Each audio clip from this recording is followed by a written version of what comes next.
할렐루야. 찬양도 참 조용해. 감사합니다. 오래전에 TV에요. 여러분들도 우리 사이 그런 프로그램이 있었어요. 나는 이거 오늘 부부간의 가정을 생각하면 꼭 그때 생각이 나요. 그 프로그램을 본 것이 지금도 눈에 선해.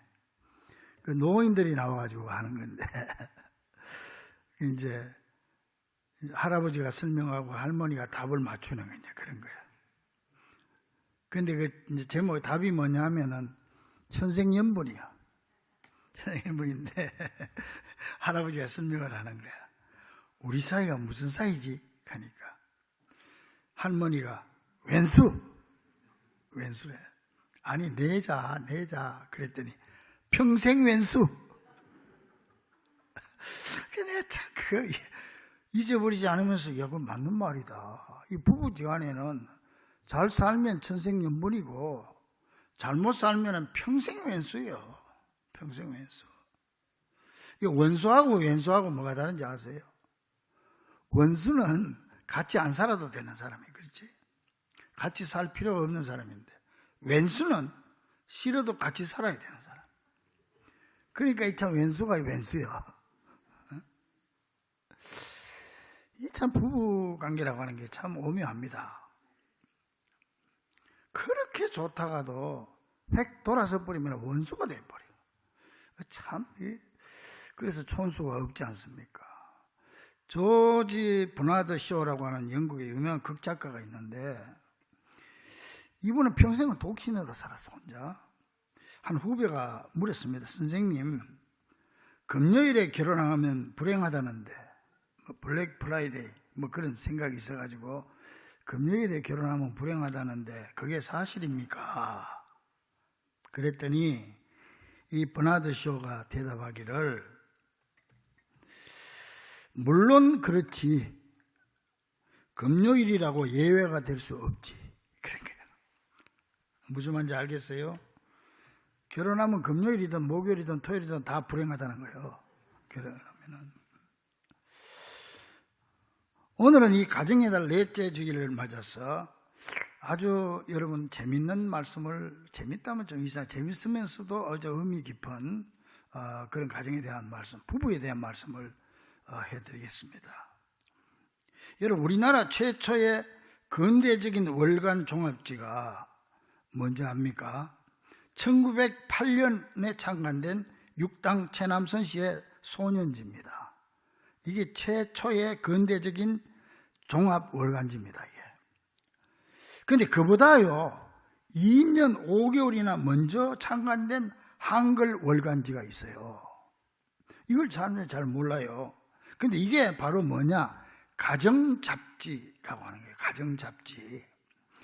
근데 이 가정잡지는 지금부터 정확하게 116년 전인 1906년 6월 달에 창간된 월간지입니다.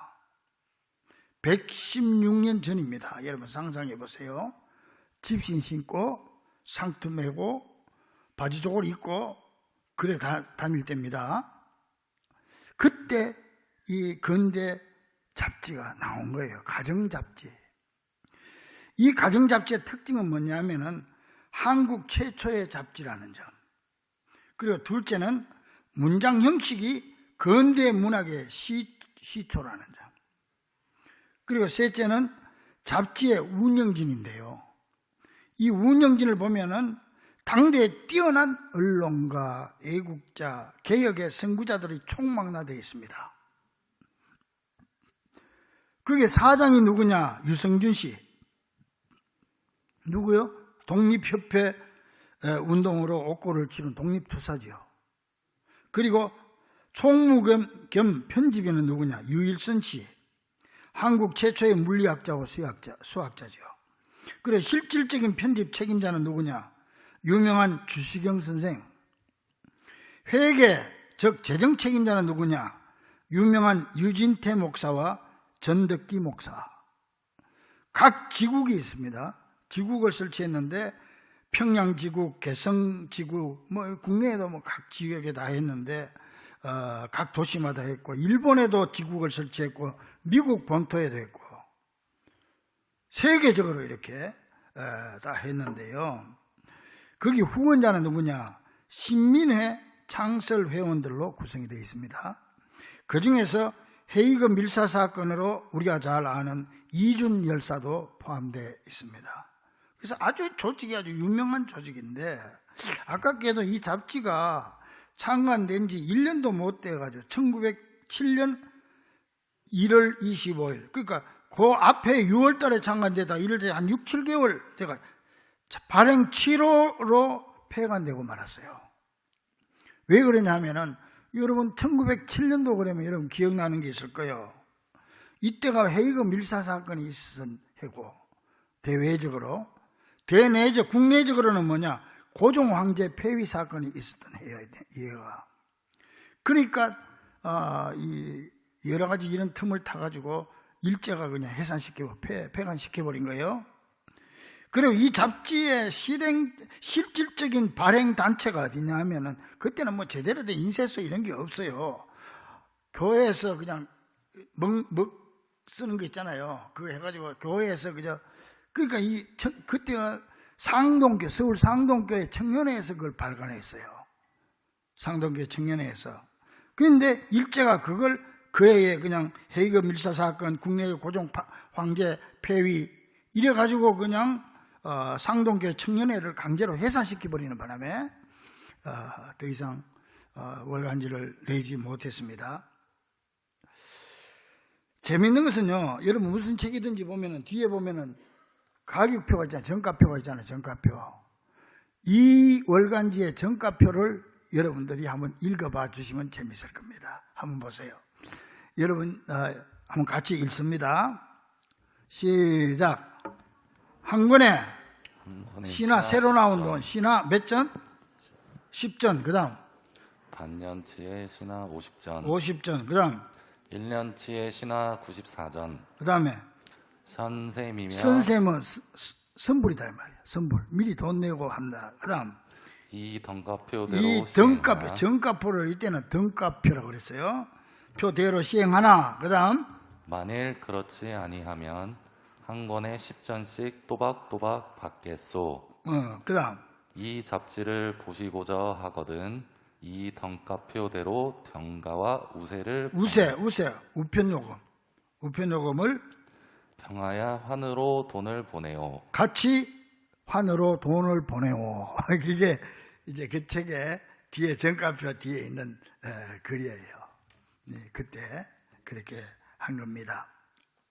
여러분, 요즘은 뭐 부부에 대해서 수많은 책들이 나오지만은 지금부터 100년 전, 116년 전에는 그런 말이 없을 때예요.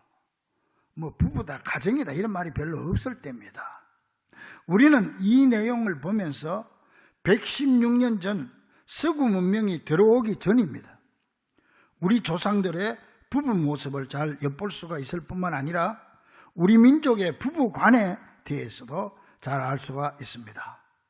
그 구체적인 내용을 보면은 부부 십계명 그래 나왔어요. 그때 십계명, 부부 십계명입니다.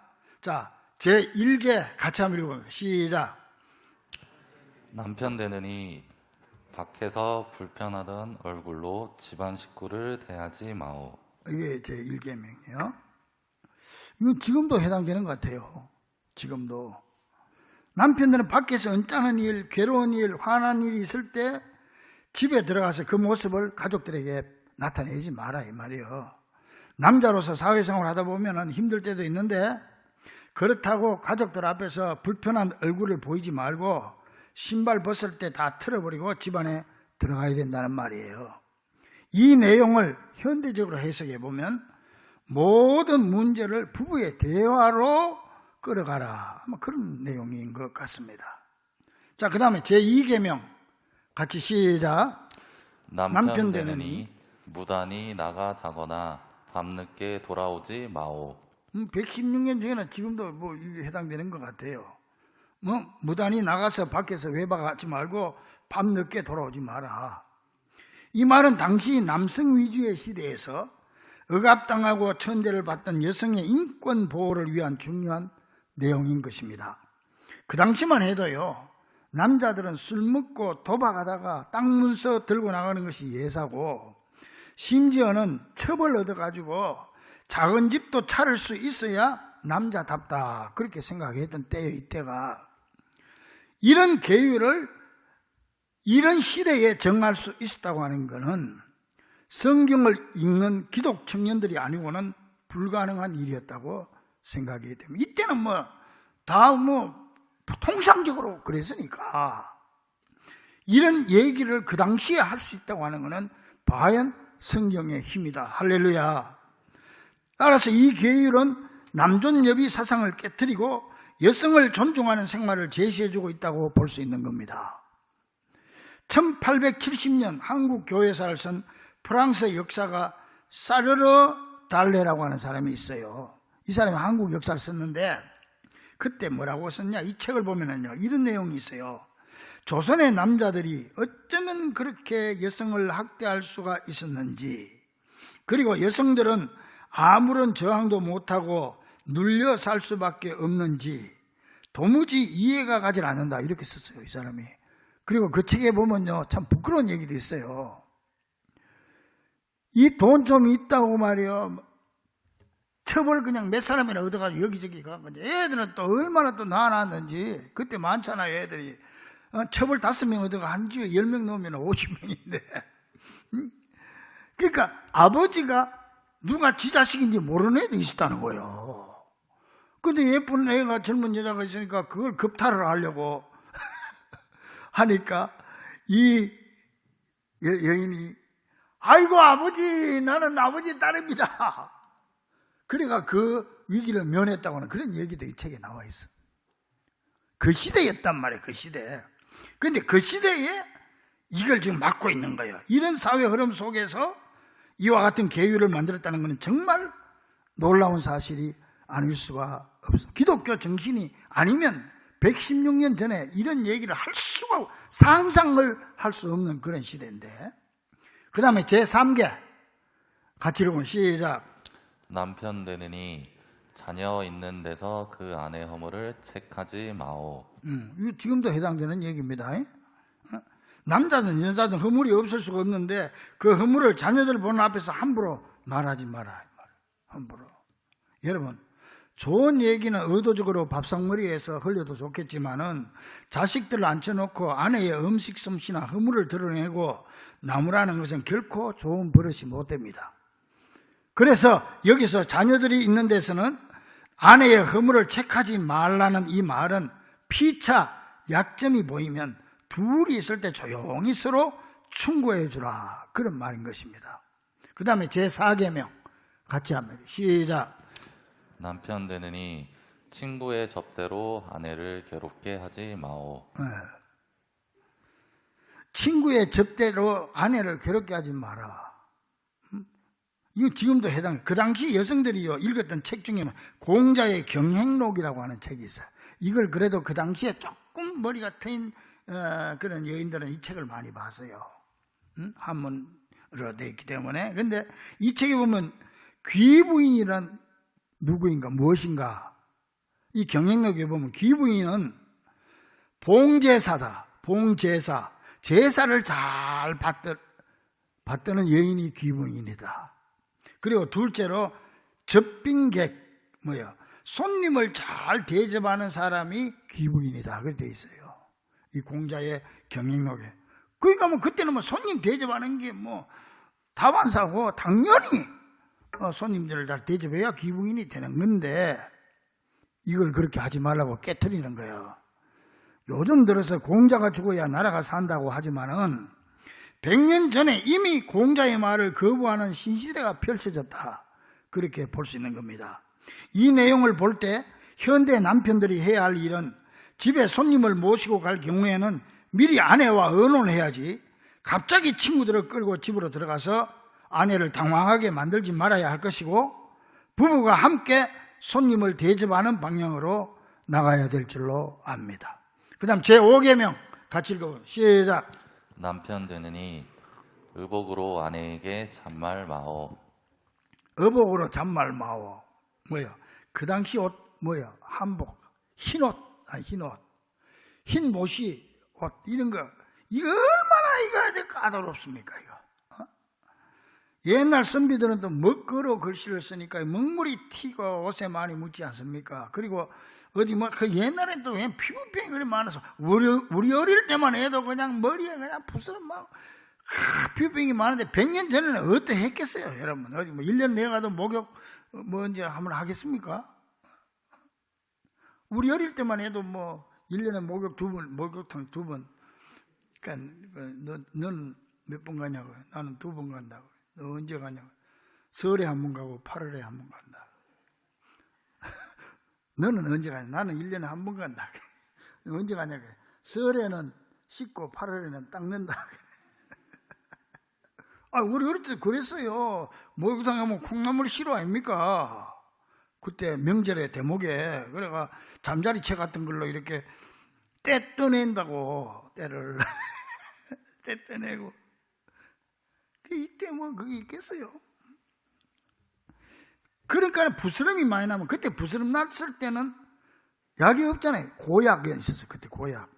고약을 바르니까 이 고약이 또 흰옷에 묻어가지고 옷이 또 더러워지잖아요. 그러니까 자신이 깨끗한 옷을 입으려고 수고하는 아내의 길쌈과 빨래 수고를 몰라주고 잔소리하지 마라, 그 말이에요. 자, 지금까지 그랬어요. 5가지 계명은요, 남편들에게 하는 계명이고, 그 다음에 6번째부터 10번째까지는 아내들에게 하는 계명입니다. 제6개 시작. 아내 되느니 남편의 부족한 일이 있거든 조용히 권할 것이요 결단코 군소리 마시오. 군소리 하지 마라. 요즘 말로 말하면 남편의 부족한 점이 보이면 조용히 권면할 것이지 절대로 바가지를 꺾지 말라, 그런 얘기예요. 근데 그 당시는 아내가 바가지 긁거나 말이 많으면 칠거지약에 걸립니다. 칠거지약이 뭔지 아세요? 7가지 나쁜 일인데 7가지 속에 들어가면 아내를 집에서 내쫓아도 되는 거예요. 정당하게. 그게 칠거지약이야. 쫓아내도 돼. 참, 그러니까 이 여성 인권이 전혀 없지, 그때는. 이 칠거지약이 뭔지 압니까? 첫째는 불순구고, 시부모님께 순종하지 않으면 쫓아내야 된다. 둘째, 무자, 자식 없는 거. 셋째, 음행하는 거. 넷째, 질투. 이때는 첩들이 많은데 첩끼리, 마누라들끼리 서로 질투를 못하죠. 질투하면 칠거지약에 걸려. 그리고 다섯째, 악질. 뭐야? 고치기 어려운 병에 걸려. 마누라가 병에 걸리면 고쳐야지. 내쫓아도 된다는 거, 이거. 그리고 구설. 시비하거나 비방하는 말을 막 하고 다니는 아내는 쫓아내야 된다. 그리고 도절, 물건을 훔치는 거. 요 7거지약은 쫓아내야 되는데 그렇게 돼 있어요. 이런 사회 속에서 당시 이미 여성들이 남편에게 잔소리를 했고 바가지를 긁었다고 볼 수 있잖아요. 긁지 말아 하는 거 보니까. 그러니까 군소리 하지 말고, 즉 바가지를 긁지 말고 조용히 권하라고 가르치고 있는 겁니다. 그러므로 여러분들은 남편에게 부족한 점이 보이면 군소리 하지 말고 사랑의 충고로 내조할 수 있기를 간절히 바랍니다. 칠거지약에 안 걸리려면 나한테 조심하기 바랍니다. 그 다음 제7개 같이 시작. 아내 되느니 물건이 핍절한 소리를 내기를 절조 있게 하시오. 지금까지 모두 하지 마라 그랬는데 여기서는 긍정문 하라는 얘기예요. 하라. 이 7계명만 긍정문식으로 말하는데 이 말은 철저한 절제사상을 말하는 거지. 저 아내가 집에서 살림살이 할 때 무엇이 모자란다는 소리를 절조 있게 하라. 절도 있게 하라는 얘기 아닙니다. 절도 있는 거는 이리 와 저리 와 이거 돼요 저거 돼요 그 절도 있는 거지만은 절조 있게 하라는 얘기는 뭐냐면은 절조는 절개와 지조를 말하는 거예요. 그래서 말을 하되 애교 있게 하고 돈이든 살림이든 옷이든 뭐 이런 거 모자랄 때 그리고 강함과 부드러움이 조화되는 말을 하라. 여기 절조 있게 하라는 얘기예요. 즉 남편에게는 정중하게 마음 상하지 않게 정식으로 남편들이 가장으로서 당연히 책임질 것을 얘기하면서 아내 된 본분은 잊지 않고 또 자기는 가정에서 철저하게 아끼고 절제하면서 살아가라. 그러니 이 7계 속에 금약 정신과 사회봉사 정신까지 들어있다고 볼 수 있습니다. 집에서 아내는 최대한 아껴 쓰면서 남편에게는 정당하게 요구하라는 거죠. 다시 말하면 절조 있게, 애교 있게, 강하고도 부드럽게 말해라. 그런 말입니다. 자, 그 다음 제8개 같이 시작. 아내 되느니 남편이 친구하고 담화할 때 뒤로 엿보지 마시오. 이 말은 남편이 이제 세계와 남성의 세계하고 여성의 세계가 다르고 남자의 할 일과 여자 할 일을 잘 분간해야 된다, 이제 그런 말인데, 그래서 남자들이 세계와 남자들만이 할 수 있는 얘기까지 몰래 엿듣고 말이지, 그 침범하지 말고 남편 핸드폰 조사하고 그러지 마라 이 말이지. 요새 말로 하면은 나가서 남자들은 어떤 경우에도 아내에게 당당하게 그리고 믿음직스럽게 말하고 행동해야 된다, 그런 의미입니다. 자, 그 다음 제9개 같이 시작. 아내 되느니 함부로 남편에게 의복구하기를 일삼지 마시오. 그러니까 시대적으로 이 100년 전은 개화기 초기이다고 거의 볼 수 있는데, 이때도 아내가 남편에게 옷에 대해서 불평했다는 사실은 얼마나 시대가 발전해 있는지를 보여주고 있어요. 불평하지 말라고 하는 거 보니까 불평했다는 거지, 옷 때문에 남편에게.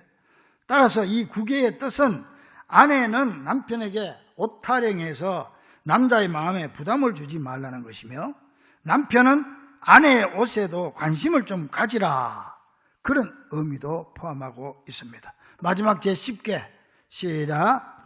아내 되느니 항상 목소리를 크게 하여 역하게 마시오. 목소리를 크게 하지 마라 이 말이지. 이 내용을 보면은 개화기에 들어와서 여성들의 발언권이 생기면서 말이 많아지고 언성이 높아졌음을 알 수가 있습니다. 그러니 말을 하지 말라는 것이 아니고 아내들은 언성을 높이지 말고 여성다운 태도로 말하고 자신의 감정을 잘 조절해라. 예로부터 우리나라의 미인의 표준은 5가지입니다. 5C. C가 있어야 된다. 뭐야? 첫째, 맵시. 맵시 있어야 됩니다. 그 다음에 솜씨가 있어야 된다. 솜씨. 그 다음에 마음씨. 글씨. 그 다음에 말씨. 여기에 말씨가 들어가요. 말. 아무리 얼굴이 곱고 잘생겨도 말씨가 나쁘면 미인이 되지 못해. 불합격이에요. 따라서 부부는 항상 서로가 서로에게 함부로 말하지 말고 언어의 예의를 갖춰야 할 줄로 믿습니다. 사랑하는 성도 여러분, 오늘 저는 이 가정의 달을 맞아서 100년 전에 우리나라에 이런 계율이 있었다. 이것도 우리 교회에서 기독 청년들이, 그리고 이 모든 책임자들이, 교인들이 이런 계율을 만들었다고 하는 것은 우리 기독교가 한국에 들어와서 얼마나 정신적으로 기여했는가, 이것을 우리에게 새롭게 보여주고 있는 말씀인 것입니다. 그러나 이 모든 이런 말씀보다 물론 그것이 성경의 기준에서 했지만은 정답은 성경에 있는 거죠. 정답은 성경에 있습니다. 그럼 성경은 뭐라고 얘기했냐? 오늘 본문 22절 보니까 여자들만 한번 읽어보세요. 시작. 아내들이여 자기 남편에게 복종하기를 누구에게 하듯 하라? 죽게 하게 하라. 죽게 하듯 하라. 믿습니까? 남자들은 하면 하지 말고 여자들이 해야 돼. 믿습니까? 뭐 할매들은 하지 말고.